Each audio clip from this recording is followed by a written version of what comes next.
Hi, I'm Lorraine Ali from the Los Angeles Times, and thank you so much for joining us, and thank all of you for being here. I've been particularly excited about this chat because it's a great time in television, and you all collectively kind of represent that. Great time in television, great time for comedy in television. So I just wanted to start by asking, people kind of call this a second golden age in television. There's like twice as many scripted series now than there were even in 2010. There's just a ton more creative stuff out there. It can be really overwhelming. But from your point of view, as performers, as people in the industry, how do you see this era right now? And please, jump in, anyone. I don't want to have to call on you. That's the thing. We're all waiting for that.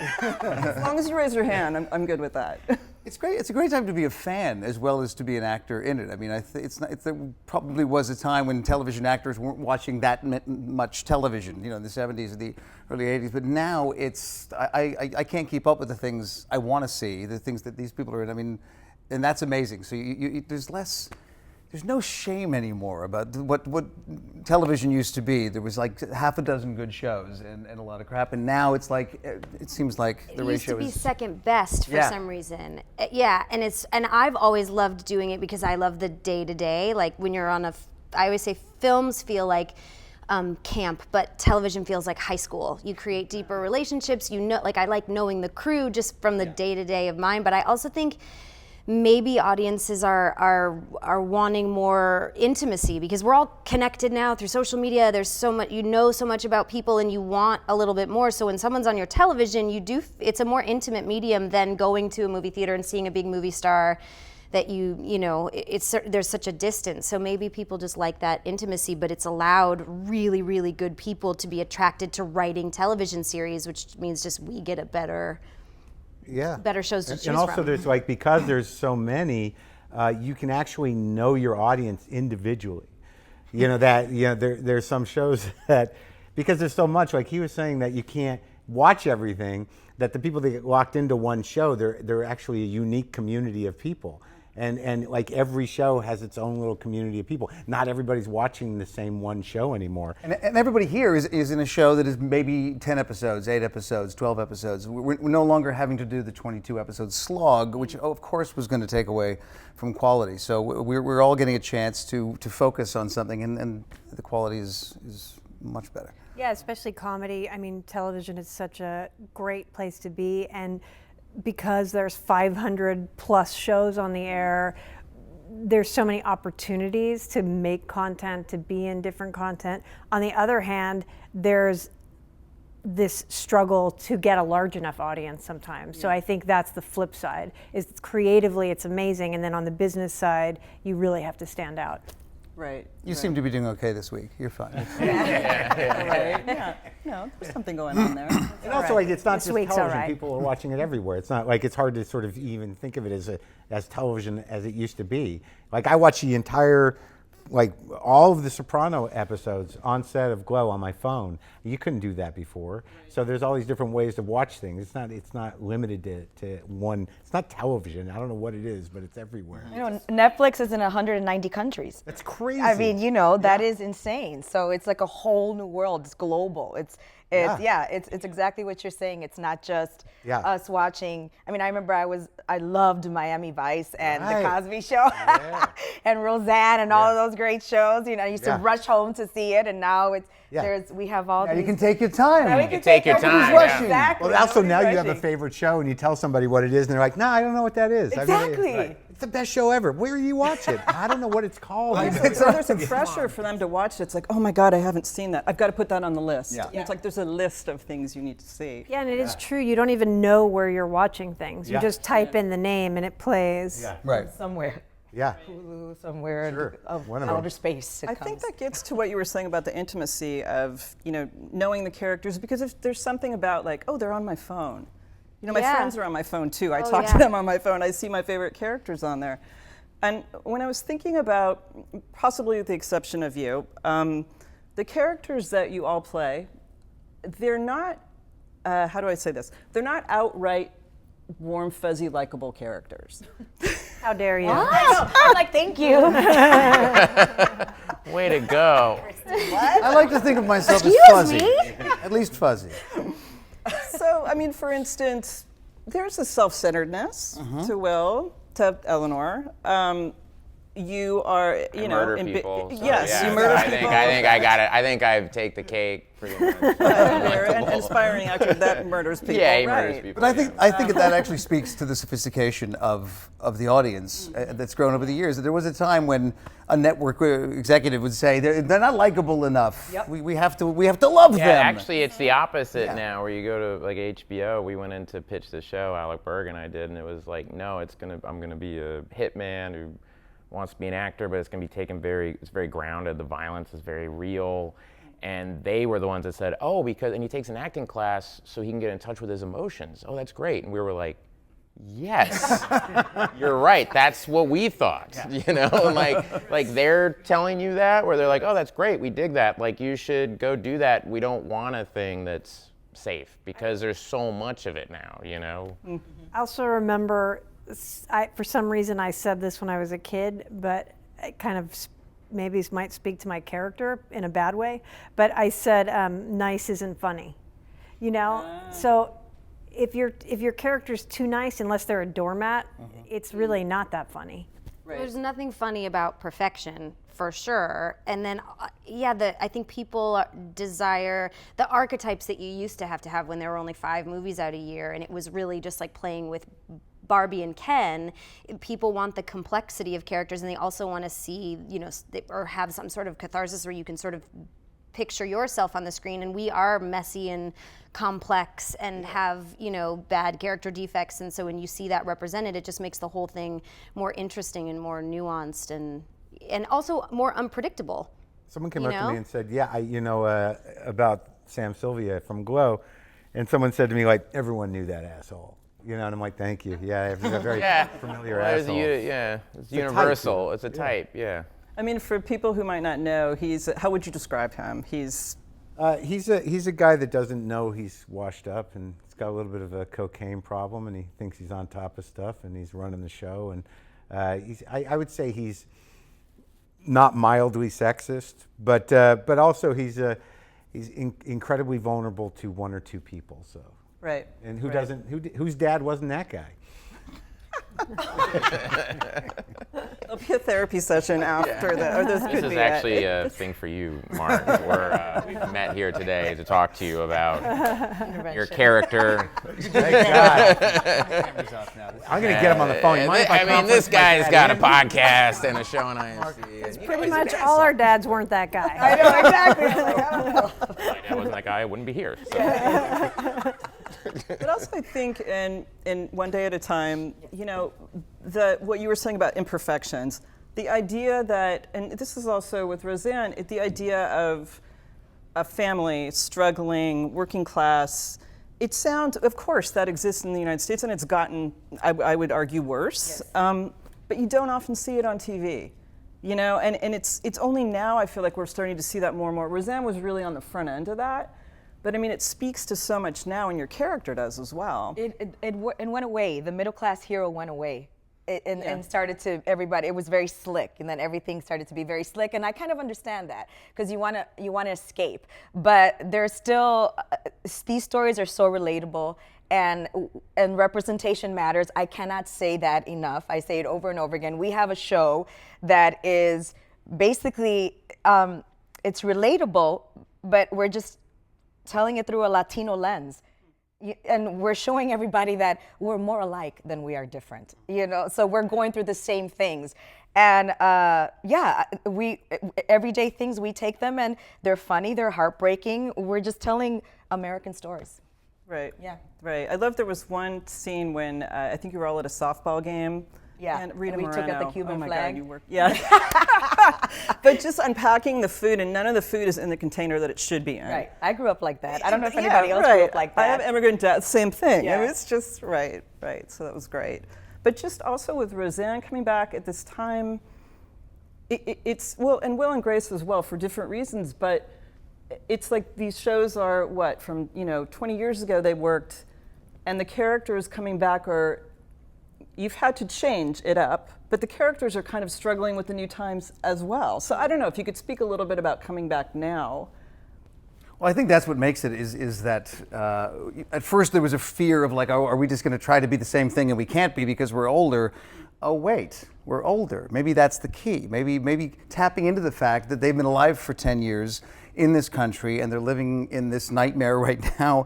And let's make that into something. Let's allow that to inform the show and the characters, and it becomes deeper. I think that's why everything has more depth to it. There's much more to comment on. It's not a fun and frothy time. So I think and also as artists, the actors have had 10 more years, the writers have had 10 more years, and so I think we can bring that to it. What do you think? Yeah, I mean, for me, the aim of the show is to tell these people's stories and do them justice, and I think I want people to relate to their joys and to their struggles. And as long as you're doing that honestly, I don't really think it matters which time period you're in, as long as you're true to these people. So I don't think of it too much in terms of which era we're in, but I agree, having the age and having the time and the characters in particular, like mine or the other kids that have grown up, there's all this history that you have to write in between that informs where they are now. So it naturally shifts the story. And our relationships are 30 years old. So every scene we have all that history with each other, and that naturally shifts it to me in a better way. Mm. And just coming back in, I'm sure you've been asked this a billion times, but was it just this natural coming back together again, or was there sort of like, okay, we have to sand down some edges, or how did that work when you were? The four of us found it incredibly easy and fantastic. And we haven't been that close. We haven't seen each other that much for years. It was something about, it's called a situation comedy. That situation, that apartment, it's like a sandbox. And it was very comfortable, and we'd missed being those people with each other. It's a unique situation. Yeah, I think you. Thank you. I felt like he answered it well. It's true. It's How about you, Marc? There's a Back to the glow. chemistry. I think he did great, but let's see. That was a pretty killer answer. There's a chemistry. So when you get back together, it feels comfortable, and you feel like, oh, I missed this.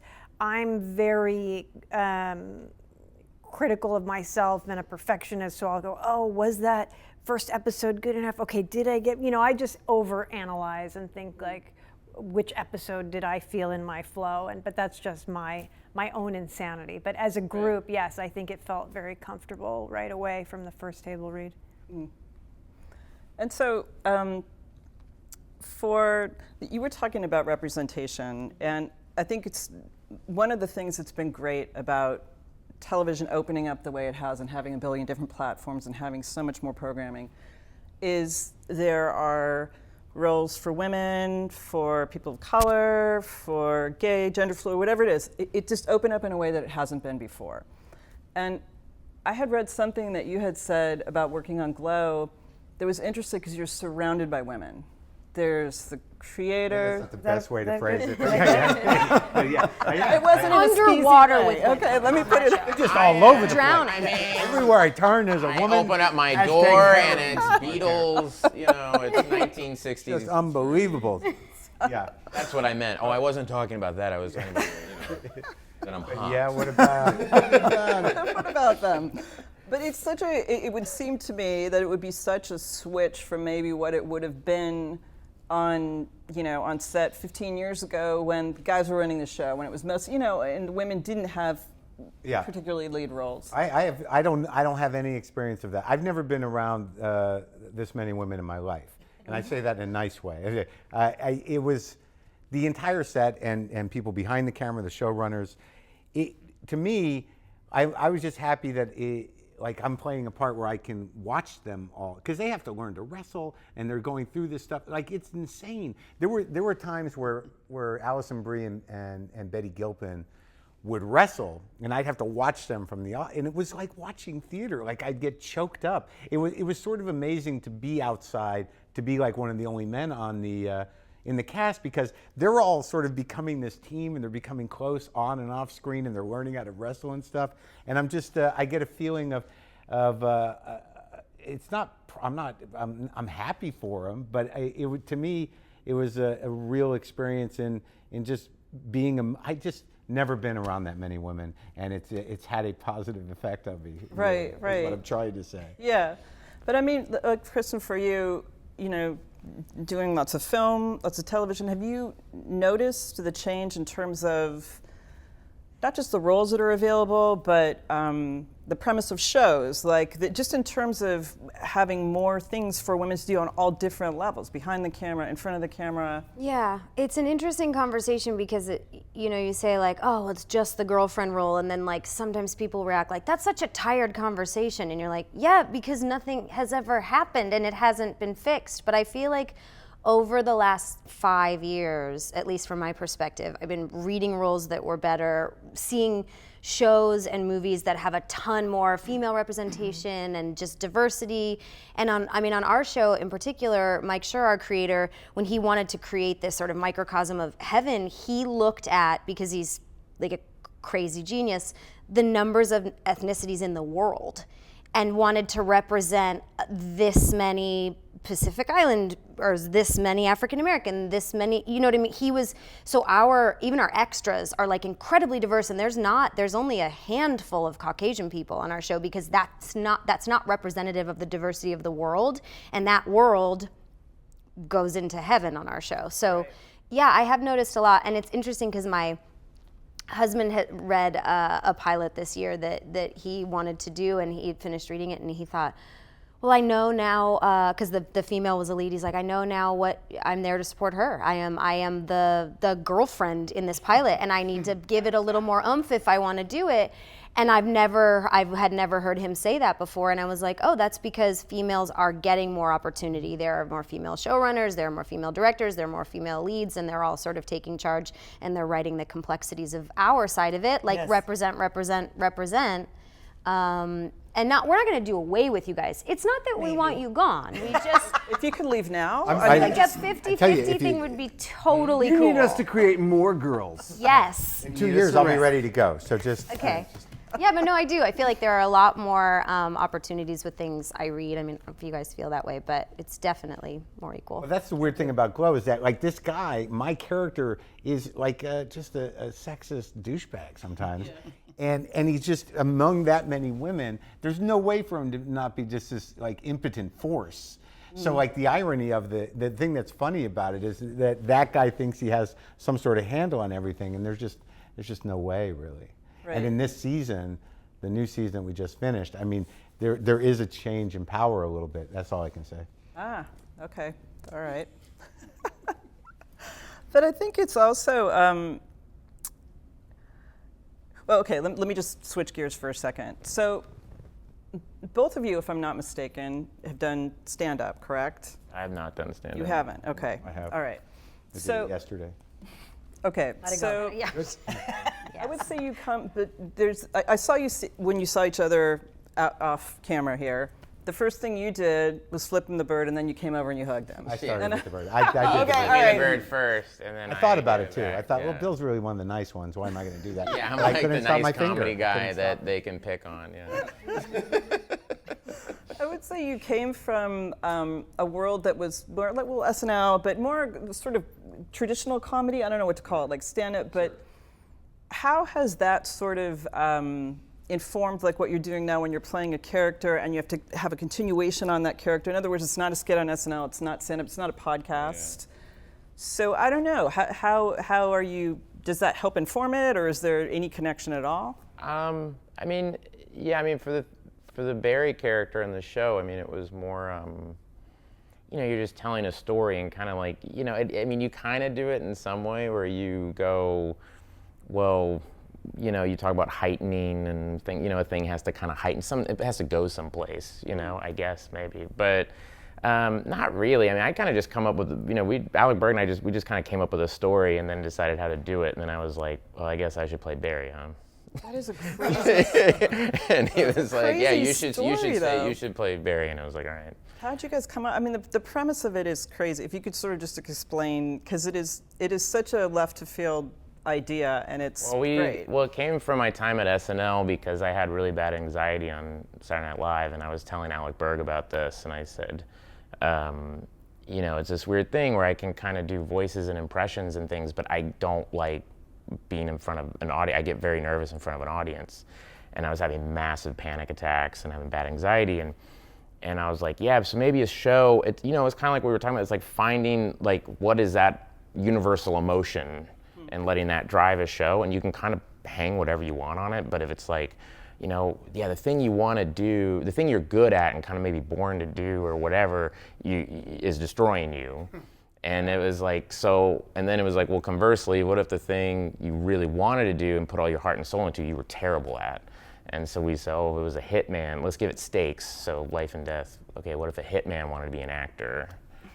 And yeah, so that's how that came out of my own nervousness on Saturday Night Live and not wanting to go on. And I've had a success as an actor, but I really want to be a hitman. And And I think there's something to that. I think the hitman thing, it's relatable. You want to kill a lot of people.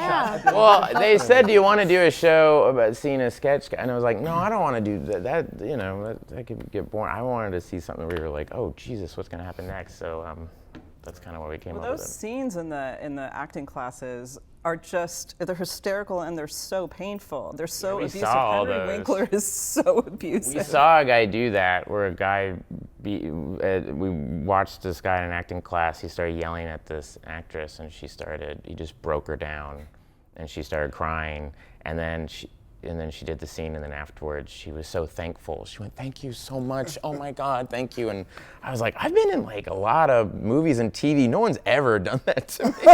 No one's ever, like, Judd Apatow's not, you know, beating me up to get me to a place. I thought it was really strange. Yeah. Okay. All right. Well, I'll answer the stand-up part. In terms of coming from stand-up, for me, like, it took a while to learn how to talk to people. You know, when you do stand-up, it's sort of a solitary gig. And over time, with the podcast and with some acting, I learned how to listen and talk to people. But it is the only thing that really informed Sam Sylvia from stand-up was how I lived my life in the 80s. That, you know, he is sort of he's kind of a solitary guy. He's, you know, created his own world. He's had his own failures. He's got a drug problem. He's angry. And I have that in me. So it was useful. I didn't think it would be useful in that way, but it was funny when I was trying to figure out who this guy was. I'd made very specific decisions on how he would do coke. So I remember going up to the showrunners, Liz and Carly, who are kind of nerds, and I said, this guy, no paraphernalia, no vials, no spoons. It's out of a bindle cut from a magazine, and he uses a pen top or a key. And they both looked at me, and Liz goes, "We're so glad you're here." And I never thought that would come in handy, but, you know, it did. It came in handy. Then they're pocket protectors and stuff. No pocket protectors. He said, "This kind of pen cap?" You mean this kind of pen cap? Well, no. Really? Oh, cool. I'm not kidding. Liz, Carly actually said at her last job. You should do this much coke. I say that with love. And to Carly actually said after I told her that, she goes, "I'm so glad you're here because at my last job they caught me Googling drugs." So I'm not lying. That's I'm saying they're a little nerdy, yeah. No. So you brought an experience to it that Oh, they're dare kids. Oh, it was, and it's weird to, you know, because I don't smoke anymore and I haven't done drugs or drank in years. But like smoking fake cigarettes, doing fake blow, it really didn't trigger. I mean, I guess that's a testament to wherever I'm at in my life, but I wasn't. That's good, though. I didn't finish it That's going really like, good. "Oh, let's go get some good stuff." Where's that? So, and in terms of talking about, you know, how much more programming there is out there, how many great shows there are out there, there's also clearly this gravitation towards things we're familiar with, I don't know if you want to call them reboots, or with, you know, Roseanne and Will and Grace coming back, with One Day at a Time, and also even with, you know, characters from beloved shows like Ted Danson, you know, in Good Place, and Henry Winkler. I don't know, it seems like there is we have this great big world of a lot of new stuff, but people also really want something that they know. And I don't know if you've like experienced that when people talking to you about what, you know, coming back or doing the show you're doing. Well, my show is completely different from the original. Yeah. It's more of a reimagining, you know. It's Yeah. I think it was more the Norman Lear, like the type of show that Norman Lear always made. That, you know, anybody who grew up and watched his shows knew that his show. I just knew it was going to be a great show because he was right there. So I think maybe that was the familiarity that people came back, and of course we had Rita Moreno too, so that attracted. I mean, it wasn't me. You know, maybe it's me now, but it wasn't me when we first started. So I think the Norman Lear thing was a big deal for my show. Yeah. Well, I think also that I mean, our show was in discussions about coming back before the election, because we'd done a video for Hillary and as the characters, and it sort of sparked the reunion. But it was sort of I could hear people discussing it outside the circle as, oh well, that'll be comfort food. I mean, it's a throwback. Comfort food is delicious. Well, not only that, we didn't need it as much a year and a half ago. Right now, nobody says comfort food in a sarcastic way. Everybody's dying for a little bit of relief. Comic relief, just the relief of nostalgia, the relief of characters that we can rely on because they've been around for a while. Because not only is everything changing politically, it's as we say, there's 500 shows. So if one of them is something that is a bit familiar and a bit of, like you used to watch with your mom, and that's a big thing for me. You do the best Alan Alda of all time, and when I think of watching MASH with my dad or watching All in the Family with my dad, it's tremendous. It was tremendously influential on me, but it's also just a huge emotional impact. And so when people say I'm watching Will and Grace now, but with my kids, or I didn't ever watch Will and Grace, I was too young, but I watch it now with my grandmother. I mean, there's something to that, I think. I also think nostalgia was just like a huge untapped market. It's this big emotion we all have. We go to our high school reunions. We think back fondly to our grade school friends. And it had never been used in television to the full extent. And I think now people are realizing, especially because we're cutting the pie so small with so many shows, if they go back to shows that were on the air when so many more, the pie was bigger. Yeah. So you can possibly reach those people plus new people. I think it makes sense to the business people.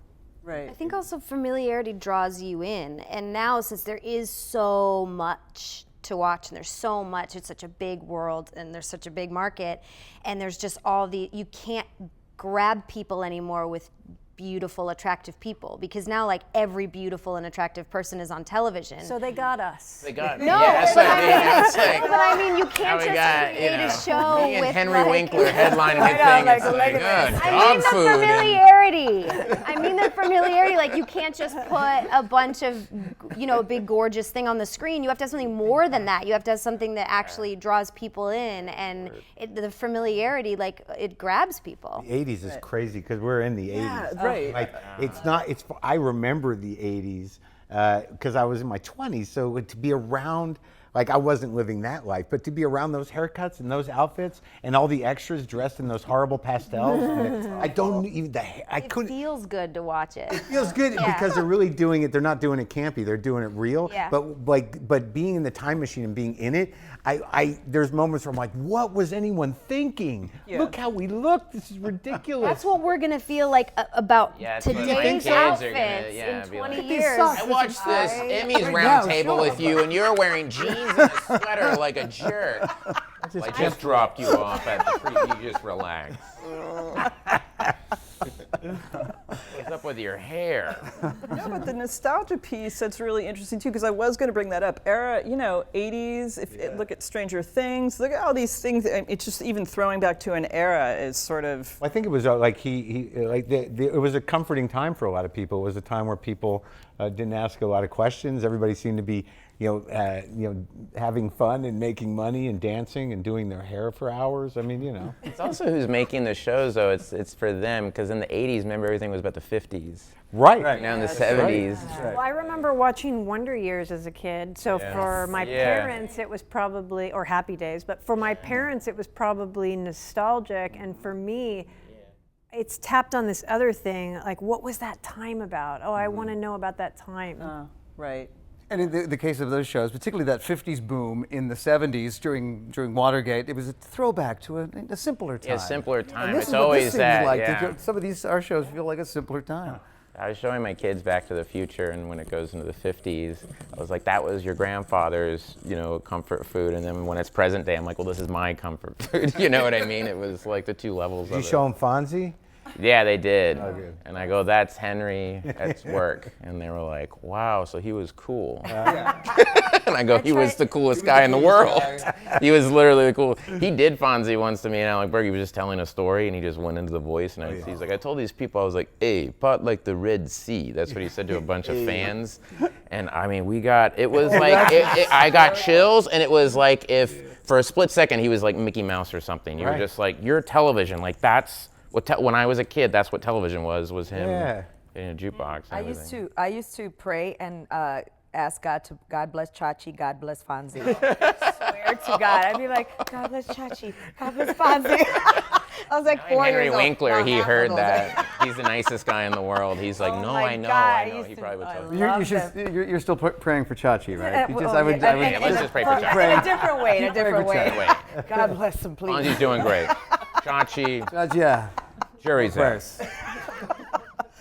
Were there characters when you were growing up? I don't know if, when you were younger, if you knew you wanted to go into acting or comedy, but were there characters on television when you were growing up where you're like, okay, that's what I want to do, or that's who I relate to? Like, who particularly, you've said who you prayed for, but. Well, Darlene, I just love, We all did. I mean, I was just like, she's so cool. How could she be that put together and that cool? Little girl, I mean, your timing is amazing, just amazing. And I wanted to be Lisa Bonet. I wanted to be Lisa Bonet, Still do. So Still do. So those were definitely those were my girls. Early SNL when I was in when I was like 13, or like when I would stay up and watch that, I would actually do like Chevy Chase pratfalls at junior high. Wow. It was ridiculous. John Belushi. I was really taken by those guys. Yeah. Maxwell Smart for me. When I realized that he wasn't, because I was watching it in reruns, when I realized he wasn't a spy, he was an actor playing a spy, I said, well, I want that job. Whatever that job is, if that's a thing that people will pay you for, I will do that job. Right. 6 or something. But. Stand-up comic too. Don Adams. Really? Oh. I was going to say, I also have to say about Darlene that, like, for Gen Xers, she was like our spirit animal. It's like, oh my God, because there weren't a lot of girls out there. They were all like perky and precocious, and you were just like, And it's just like, wow, that one little like grunt spoke for all of us. So thank you. You're welcome for bringing my misery to television. You channeled all the misery. But I wanted to ask you about Eleanor's character, or Eleanor on The Good Place, because I think of most shows I've been watching, she has one of the most interesting character arcs, just even in one season, but over 2 seasons, of course. So if you could speak a little bit about that, because you don't often see that much of a change in a character. Well, I will say one of the things that drew me to the show beyond it just being Mike Schur and me worshiping him and thinking he's a genius was I am incredibly stimulated and interested in someone who is inherently unlikable on the page and then figuring out how to get you to root for them. That's like such a stimulating challenge for me, because if you read it and you're like, oh, this girl's kind of a jerk. But then I'm like, okay, what can I do and where can I layer like little bits of humanity into her eyes but still keep the comedy of the jerk? And I felt like I got clued into that playing Sarah Marshall because she sort of did everything wrong, but I was like, when I read it, I knew kind of who she was, and a lot of actresses come across like where they're just thinking about their looks, but they're really just very insecure and they don't know what they're doing. And with Eleanor, I think you can't have a lead that you don't like, but we needed her to start incredibly unlikable so that we could get her to a place. And I think it was also not just about her, it was all layered in with everyone else's arc to get us to the end of the first season's reveal. Spoiler alert, there's a big change. It's hell. I didn't. What? It's not heaven, I'm so sorry. But you had to start. All right. Cool. All right. Well, that was a waste of a download. Sorry. To clear some space on my laptop too. I didn't feel like there was enough space between spoiler alert and Yeah, the so spoil. you needed to stretch that one out a little bit. Sorry. Spoiler alert. I'm still working on my timing. Spoiler alert, I'm still It's working hell. on my timing. But yeah, I mean, I don't know, did that answer the question? I think, she is unlikable, but also, all the things that kind of make me a little pukey when people are like, you have to love your character to play them. Like, you do, I guess. It feels really kind of gross to say, but you do a little bit, and I feel like I just saw someone who wasn't maybe great at reading a room and genuinely was just concerned with how she was feeling at all times. And it wasn't that I was trying to disregard you, but just you're not on my radar. So if I'm encroaching into your space, it has nothing to do with you. It's just all about Eleanor. And that's just a really, really fun thing to play. Right. To disregard all other humans is a very fun place to be. Because I'm paranoid in my real life about it's disregarding like if you're people. funny, people are going to like your character. You can sell it if you're. So, no matter how evil it is or twisted, it's like you confuse them with the emotion of pleasure watching you, and they start liking you. There's something weirdly relatable about the thing, or like you were saying, I know that guy. You know what I mean? Like if there's something, you don't have to like the characters you're playing, but if you understand them on some level, you know what I mean? You go, well, I know what it's like to feel lonely. Larry Linville on MASH is Frank Burns. I mean, I don't think he had a moment where you actually liked the man he was, but you couldn't stop loving him on your screen. Yeah. Right. But with Barry, as you were saying, it is really interesting because we've all had that thing of, this is the thing I really want to do.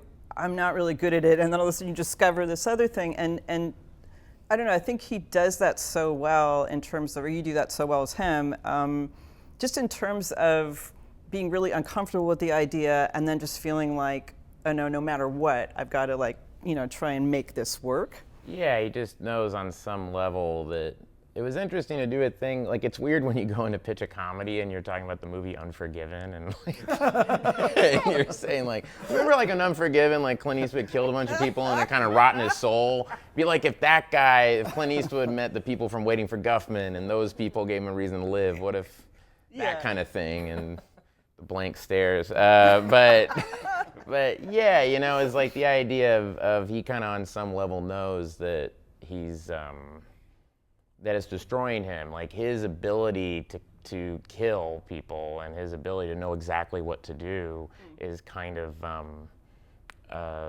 it's like, is this really the only thing I'm good at? Because it's destroying him. And so, I thought, it is, I just thought it was, we just thought it was interesting that Henry Winkler, having him do, scenes from Eugene O'Neill or whatever. You can't take it with you in like you can't take it with you like in like Lancashire Boulevard Theater is like the height of his. Right. Like, that's the Pinnacle. that's the North Star. That's the North Star for him. It's like, oh my God, I finally made it. And for you, I just wanted to say, like, going into. Was there like a great sort of pressure you felt going into, because this show is completely revamped, One Day at a Time is completely revamped, but it's a show that people loved back in the day, they expect a certain thing. Was there kind of like a trepidation, like, oh man, if I don't get this right, I'm not gonna get it right? Like, not because of that. The trepidation was only to make a great show with this amazing Latino cast. Or Latinx. I gotta get into the thing, I love that. yeah. That was a pressure, not to be a stereotype. So many times we're the butt of the joke. So many times, when we were in situation comedies, when we are in situation comedies. So that the pressure was on for that, to make a show that represents us. That's what the pressure was. But I never thought about the other show, because it's completely different. Yeah. So I never thought about that. And if the audience of that show maybe couldn't relate to our show, I'm okay with that, because we have the audience that we have, and I think they came along. I mean, I think at first, of course, they're like, what? this is not one day at a time. And, Pat Harrington, people love that character, Schneider. And even though Todd Grinnell does an amazing job, but he's a hipster Schneider now, Did you at least try the Bonnie Franklin haircut? I mean, well, we actually, please tell me that you know what, I tried it. have it. We did this whole promo where I was being Bonnie Franklin, but oh wow, that was not good. I look like, there, it's terrible. There's like a color hair that Latinas always get, like if they go cheap, and it's like the red hair. Because our hair always pulls red. So you see, like, I call it the achote hair. So, I had Bonnie Franklin, for a promo. I had that for a promo. There is pressure if you're representing an underrepresented group.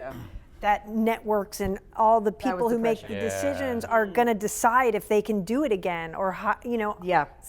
We were at Netflix, which was different because if listen, I love network television. I do, but I don't know how long it would have lasted. I don't know if they would have been brave enough. Now I think they will. I mean, this is our 3rd season. We're going into the 3rd one, but I don't know if we would have been able to have all those storylines. My daughter coming out, all of these things, the political discussions, the immigration. I don't know if that would have been possible. So because we were on Netflix, I felt very relaxed because I knew we had 13 in the can. I knew that I couldn't come to work one day and they said, okay, we're canceled, which has happened. Right. Everybody, Right? that's I'm like, oh God. That's the worst, walking into the makeup trailer and it's going. just dead You have silent. to keep, we have to keep with the day, I know. So, Act like everything's normal. and you just got to keep on. But that was the pressure, just to be able to really tell real stories. Right. Yeah. Because there's that idea too, and we've talked about this just in terms of more women and people of color being in TV. If something doesn't work, it's like, oh, well, we tried that. We tried that woman in that role. We tried that Latina, and it didn't work, so let's not try it again. Mm-hmm. But I think where we are now, just in terms of streaming networks pushing it forward, and then broadcast networks taking it's like everybody's egging each other on in a great way, and it's sort of pushing it out in a lot of different ways. Yeah, nobody's ever like, oh, we tried that white guy show. We can't make another. Yeah. Exactly. We tried a white guy show, and I don't know. Also, I think I don't know. White people don't like it. I don't know if the white failed, guy, is that what you said? also all the streaming shows, all the HBO shows have pushed network. They've just they have to. I mean, Bob Greenblatt at NBC told us to make the show you want to make. He didn't. There was no sort of network restrictions on the content of the show because they know that they're competing with 500 other shows. Right. 14 of them are on network, and the rest of them can be other things. So. Well, then they're competing for viewers, and this conversation of diversity and female representation and all representation has been cracked open in the universe, and it's been happening for a couple years. So we're now starting to see it because it's been happening behind the scenes, because they're realizing, like networks in particular, are realizing like, wait a minute, the 15 old white guys in a room deciding what we should watch on television, it might not be working anymore. And you want people to watch it, and if the people watching it are saying, I want more women, I want more color, then you gotta do it. And that's kind of the great thing about television and film, is you gotta do what the viewers want. Like the consumers are in control. Right, and I feel like television has reacted to that. I think right now, television is kind of ahead of film in terms of that, in terms of just reacting to that and moving faster. And also keeping up. I mean, we are in the Trump era, all this stuff's on the front burner. Television can react to it faster. And it seems like, all of the shows that you're in are touching on that, this era that we're in now. But I thought it was interesting, the idea of nostalgia and, you thinking, back in the day, whatever it was, in the 80s, watching a show about the 50s. Do you think there's going to be a time in 20 years when people are going to go, yeah, God, that was such a simple time. I cannot imagine right now this being looked at as a simple said time. It 20 years ago and then 20 years before that. I think they might. Yeah. It's so It's fragmented human nature to now. think we're at our worst Everything's right now. fragmented, but I don't know. I don't know that anyone has, because when there were 3 networks, everyone was sort of on the same page, give or take a show. We weren't getting all the information. It wasn't all necessarily good, but there was a communal event to something on television. Yeah, you're curating your own thing now for yourself, and it's just, I don't think, I think we look back at certain decades that way, 80s, 50s. You do it some with the other ones. So I don't think this is going to be one of the ones that stands out as the simple time. Right. I think it's always also the generation too, you know what I mean? It's just like whatever those kids are, now going, gosh, I remember watching, it's just going to be weird when you're going to see them going like, oh man, I remember stealing my friend's Netflix account so I could watch, Glow when my parents went to sleep on the iPad and all, It's not even generational I can't anymore. even It's I within can't a year even. or 2 years. And it just plays in your eye or something. And now it's going to be this cute, now it's this thing, it floats in the air and I got to Or they're just sitting there going, I'm watching it now. I'm watching it right now. I have my TV contacts in. I'm watching you on my TV right now. What? What did you say? But it never happened, did it? The Google Glasses came out, and They then look it never stupid. went anywhere. Well, they might just make it better, Yeah. and we'll, They'll implant it in your neck. It's sort of like God, all of that is scary. Something car will that drives happen. itself. Not a good Something will idea. happen. there Hasn't could be. been. It's just a generational thing, I think. Yeah. You know? Yeah. I don't know what the 90s were. What is it? What was that? I was. Oh well, there was a Netflix. It just got canceled about the '90s. What was it called? that wasn't one of Everything those- sucks. Is that Everything Sucks. And I honestly think it might have been a little too early. But it might be also what she's talking about, where it's not a definable decade. It was kind of grunge. Yeah, it was. Yeah, grunge.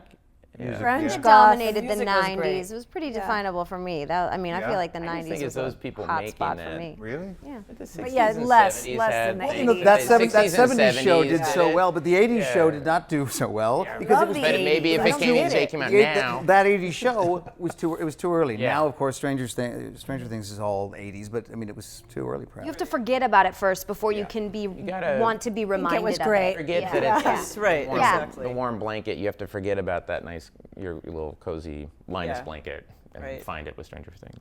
But when we're talking about, shows sort of leapfrogging, pushing the envelope, it does make it more remarkable to look at Roseanne and Will and Grace back in the day when there wasn't that much stuff out there, coming in like they did. I mean, you kind of look back on that now and you go, wow, like that's kind of amazing that they pushed the envelope the way they did. And at the time, did you realize it, or was it kind of like, this is what we're doing? I think we realized we're offering something that maybe only Ellen and one other show had offered in the year previous, but we weren't thinking of it as revolutionary because we're just trying to be funny and be as dirty as we could. And meanwhile, Sex and the City was being really as dirty as you could be, but it was on HBO, so we had to still do the double entendres and sneak it in. But as time went by and young men and women would come up and say, I was able to talk to my mother because of your show, we started to realize that it was having a social impact that you don't always get that. It's a luxury and a privilege for a sitcom to do that. It only happens once in a while. Yeah, I think I was so young that I didn't think of it in a social context. But I remember our first table read, and I had seen, someone had shown me Roseanne doing her domestic goddess routine, and I had met her at one of the auditions, and so I knew a little bit about her, and I thought she was really unique and special, and a voice that I hadn't seen before that was so honest. And then I remembered John Goodman walked in, and I just thought, oh my God, we really have something here, because he didn't look like an actor. He looked like a guy that could be putting in drywall, which is what he was playing. And I hadn't seen that before. So I think I knew it was going to strike a chord, but I just didn't understand it in the context of the world or representing the middle class or anything like that. Right, right. And someone had brought this up before, I think you did, about the idea of people being out there that don't look like actors, don't look like beautiful people, and we all made a joke of you all sitting here and not being that, but I think that has... Everybody had super low self-esteem at that moment. I feel like my comment was misinterpreted, so let me apologize. I was saying there is... No, we got it. We're the comedy roundtable, That's so true, we had to that's find a joke. But you know what? I will say that when a lot of the questions I got the first season when I was promoting the show was, hey, how do you feel you being the lead the way you look, being the lead, not being, this typical. And I was just like, okay, I got that question. You have to chalk that up to low IQ of the person asking you. It like, didn't even I was like, well, I'm glad. Yes, I don't look like that person. Yes, like a typical lead. And neither does anyone else in Exactly. America. Yes, that's right. Right. So we are going to have to wrap up soon, but I just wanted to ask you moving forward. So we've talked about all these different platforms, all these different ways that you can, get shows out there, all these different roles that are out there.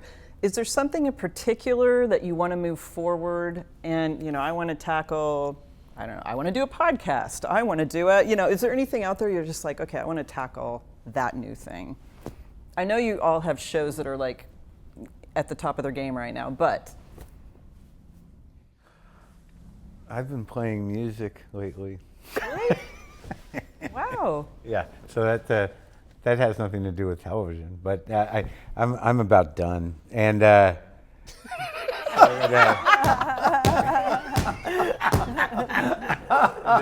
could have meant so many different things. That could have meant so many different things. I'm about done. Like, you want to take your mic off and leave? Like with life or the music? You never know, man. It's never an unsafe thing to say. No, I've been playing guitar? Or yeah, I've been piano playing. or singing No, I've or been playing writing guitar or and what? stuff. But I just, for me, to keep doing, I do a podcast, so I have a free mic and I can talk, and I do stand up.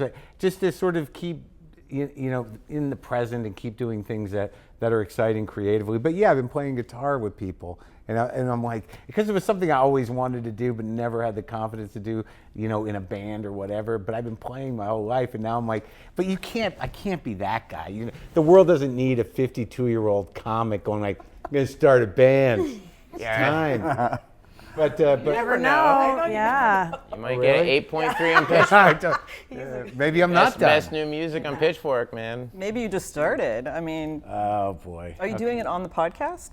I usually play something at the end, but no, I've been playing with Conan's, like Jimmy Vivino. I'll sit in with them for a couple. I did some AC/DC tribute the other night, and people who know me or know my comedy and stuff. The camera guy's behind you right now going, Yeah, right. This finally got interesting. AC/DC, those are some hard licks. Yeah. Hey, this guy must know his stuff. I don't know. For me, something Kristen said really stuck with me, which is that I really love doing television. And it was something that was not something you could shout from the rafters, because you were supposed to do a series, but then get a movie in the hiatus, and then another movie, and then got out of that series. But I've never felt that way. I love going to work with a crew that I know, and I love getting a new script and then go, oh my God, I had no idea my character was going to do this.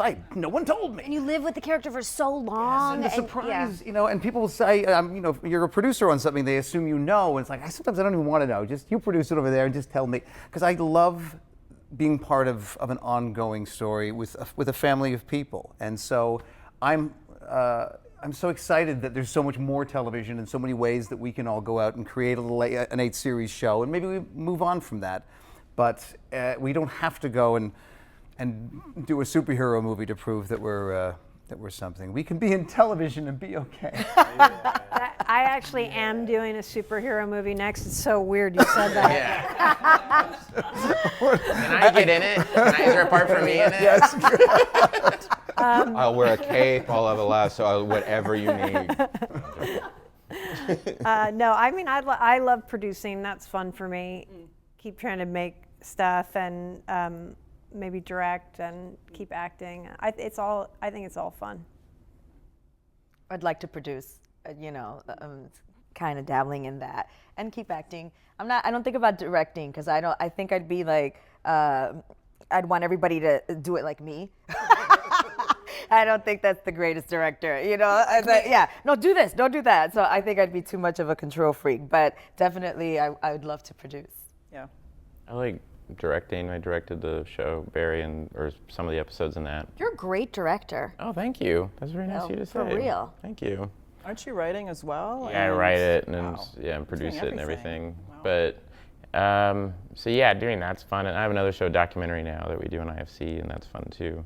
And that's another show, like peak TV, this golden age, that would never have existed without this happening right now. You can't go into a network and go, we want to recreate documentaries exactly, but with me and Fred Armisen.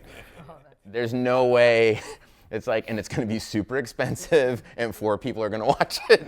And they were like, great, we love it. I mean, that's a total testament to this time right now, that we walked out of that meeting like, we're almost like, they said yes. Oh no, we have to make this now.